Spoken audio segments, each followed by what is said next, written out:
વડોદરાના ગોત્રી વિસ્તારમાં આવેલી એક સ્કૂલ પાસે પીએમ ઇલેક્ટ્રિક બસ એક ખાડામાં ખાબકી હતી, ત્યારે રસ્તાઓની ગુણવત્તાને લઈને પણ વડોદરામાં સવાલ ઉઠી રહ્યા છે.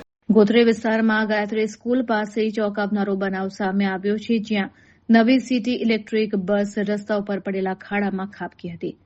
ઘટનાને પગલે સ્થાનિક રહીશો અને વાહન ચાલકો દ્વારા પાલિકા કોન્ટ્રાક્ટરની ઘોર બેદરકારી સામે ભારે આક્રોશ વ્યક્ત કરવામાં આવી રહ્યો છે.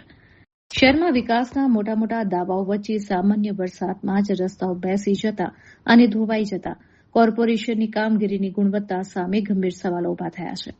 આ ઘટનાને કારણે ગોત્રી વિસ્તારના મુખ્ય માર્ગો પર વાહન વ્યવહારને ભારે અસર પહોંચી હતી અને ટ્રાફિક જામની સ્થિતિ સર્જાઈ હતી.